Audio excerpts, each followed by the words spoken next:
Saya beli waktu itu sekitar 175 juta dengan skema kredit sih. Waktu itu uang muka 35 juta, cicilan sekitar 7-2 jutaan lah ya kan. Sekarang pasarannya sih di sekitar 700 jutaan. Dan memang betul rata-rata properti naik itu minimal. Setahu saya itu 15 bisa sampai 18%. Itu normal. Per tahun? Per tahun. Itu belum kalau misalnya daerah situ ada pelebaran jalan. Daerah situ masuk rumah sakit, masuk mall besar, masuk rencana tol. Terus yang menarik lagi, angsuran sama sewanya hampir sama. Jadi sebenarnya Pak Jano punya rumah ada yang bayarin dan kenaikannya kita lihat cukup signifikan ya. Properti itu memang sifatnya makin ditahan akan makin tingginya makin luar biasa. Terus dari gitu investasi rumah kelebihan apa lagi? Harga rumah itu kenaikannya dari harga rumah. Padahal kita investasinya kalau kita dengan skema yang Pak Jono ini smart banget nih. Ini smart banget. Pertama dia cuman siapin DP ya yang notabene kayaknya sekitar 10% dan angsurannya saja. Tapi kenaikan rumah begitu Pak Januar saya akad, itu rumah udah milik Pak Januar. Ya. Dan ketika rumah udah punya Pak Januar, kenaikannya dari harga rumahnya, bukan dari uang diinvestasikan. Yang tadi. Itu gila. Menurut saya itu gila luar biasa, itu smart banget menurut saya. Makanya itu yang kita mau edukasi nih ke teman-teman yang masih muda, selama kita bisa sisihin minimal sepertiga penghasilan kita, udah sudah waktunya udah cari rumah, ambil.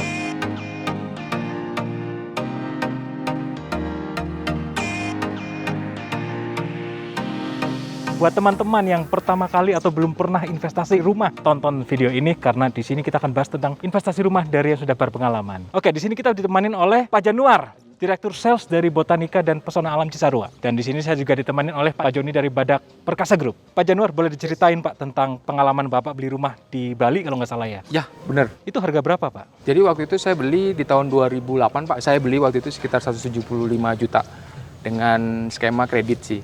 Waktu itu uang muka 35 juta, cicilan sekitar 1,7 sampai 2 jutaan lah ya kan. Tapi karena memang urusan pekerjaan mengharuskan saya pindah dari Bali gitu kan. Itu saya pindah dari Bali tahun 2013. Rumah saya kontrakan. Waktu itu saya kontrakan dengan minimum 2 tahun. Itu di harga 1,8 per tahunnya. Sorry, 18 juta mungkin ya per tahun? 18 juta ya per 18 juta per tahun untuk kontraknya itu. Kemudian tahun 2014 saya kembali ke Bali untuk melihat kondisi rumah. Dan waktu itu tetangga saya menawar tuh rumah dengan harga cash waktu itu 650 juta. Which is dalam kurun waktu sekitar 6 tahunan ya. Kenaikan harga rumah udah hampir sekitar 300%-an ya. 300-400%. Sekarang pasarannya sih di sekitar 700 jutaan. Seperti itu sih. Mungkin pertanyaan berikutnya saya akan tanya ke Pak Joni nih. Menurut Pak Joni gimana Pak?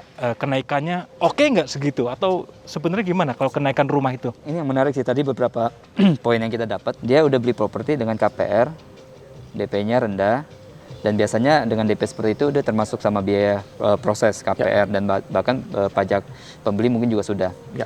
Terus yang menarik lagi, angsuran sama sewanya hampir sama.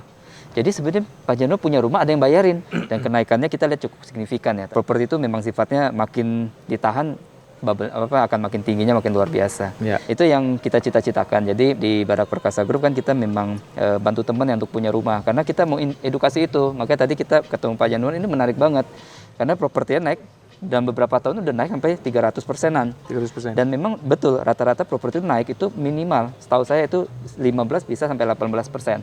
Itu normal. Per tahun? Per tahun. Itu belum kalau misalnya daerah situ ada pelebaran jalan. Daerah situ masuk rumah sakit, masuk mall besar, masuk rencana tol. Itu. Jadi properti itu rata-rata kalau di flashback per 10 tahun itu naiknya signifikan sekali. Bisa rata-rata itu 20-25%. Karena pasti suatu daerah itu kan pasti ada perkembangannya kan, akan kelihatan. Nah, Pak Jono udah menentahan. Bahkan dengan harga jual 700 juta, saya yakin harusnya sewanya itu udah sekitar 40 juta. Ya. Jadi kalau angsurannya kayaknya belum lunas nih, kayaknya tinggal setahun 2 tahun lagi ya. Setahun 2 tahun lagi ya. Logikanya, harga sewa lebih tinggi daripada angsurannya. Jadi inilah investasi yang menurut saya paling tepat, investasi rumah.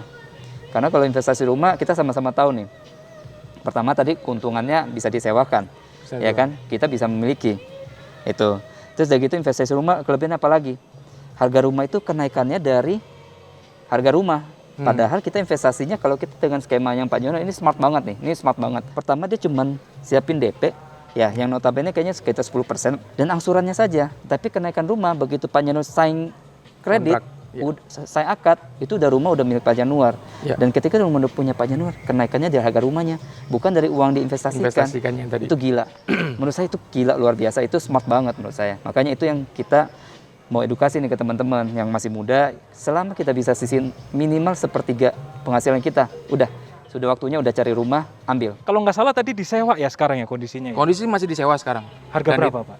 Sekarang sih sekitar harga sama sih ya. Sekarang karena pandemi saya emang agak sedikit menurunkan harga karena saya juga sewa dengan ke temen ya. Iya, Jadi saya nggak terlalu cari untung. Yang penting rumah itu Ada yang rawat, ya? dirawat seperti itu kan. Itu sekitar sekarang 16 jutaan sih Pak. 16 juta. 16 jutaan setahun. Dan itu memang jadi passive income buat saya sih saat ini kayak gitu sih. Boleh tahu Pak lokasinya di mana sih Pak? Kok bisa bagus gitu? Saya itu beli posisi di Jalan Taman Giri ke arah Nusa Dua Pak. Di situ memang daerah perumahan sih di situ. Memang hosting area di situ dan dekat ke jalan tol. Apalagi sekarang ada jalan tol, itu ada jalan Iya, tol betul. di Bali, dan itu memang bantu juga untuk dongkrak harga rumah di daerah situ sih kayak gitu. Ya, yakin saya, harga dulu belum ada jalan tol ya. Iya, Harga dulu 170 juta itu pasti belum ada jalan tol. Belum ada jalan Ketika tol. ada tol, Yes. naiknya Cukup sekali. signifikan kayak gitu. Pak Joni, dibandingkan dengan investasi emas, gimana? Kita misalnya mau investasi emas berapa? Kita punya uang 200 juta, berapa kilo tuh emas berarti? Kita berarti mesti punya uang 200 juta untuk investasi emas, kita kenaikan emasnya berapa persen setiap tahun. Tapi beda dengan rumah, ketika kita beli rumah 200 juta atau 300 juta, kita cuma siapin yang tadi, DP sama angsuran selesai. Jadi kenaikannya dari harga rumah. Kalau emas kita harus punya utuh, baru kita naik dari harga peningkatan itu. Jadi beda jauh lah. Jadi ya menurut saya investasi yang bagus, properti nggak salah lagi. Oke, sekarang bagaimana mencari rumah yang bagus untuk diinvestasikan? Saya ingin bertanya sama guru saya, senior saya, Pak Ismet. Pak, gimana Pak nih? Langsung kita todong aja ya, Pak Ismet sebenarnya lagi Cut. Kan gue cuma suruh ngomong gitu, jangan tanya, udah lo bertiga aja.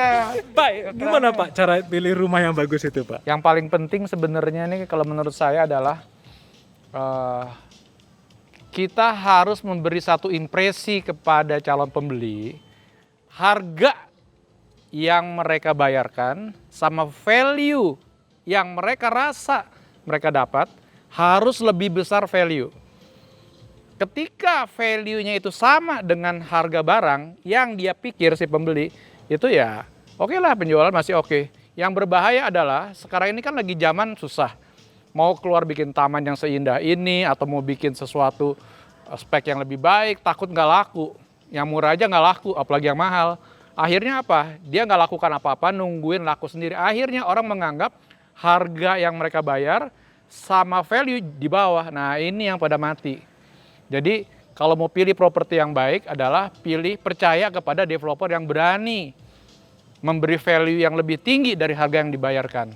Nah itu boleh, itu pasti perumahannya pasti akan bagus. Oke, jadi Pak Ismet tadi kan udah men-sharekan tentang value ya, Bro.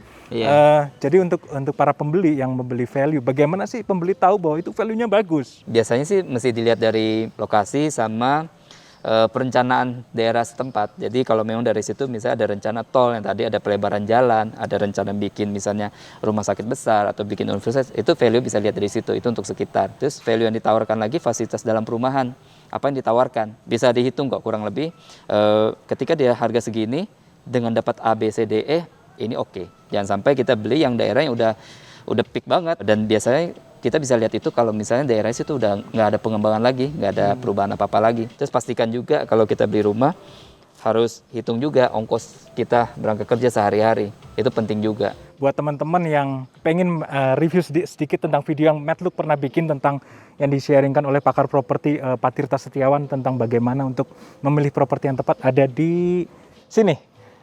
Ini linknya ada di sini. Untuk teman-teman yang berminat investasi rumah atau teman-teman mencari rumah seperti apa, silahkan komen di bawah. Terima kasih, salam sehat. Thank you. Bye.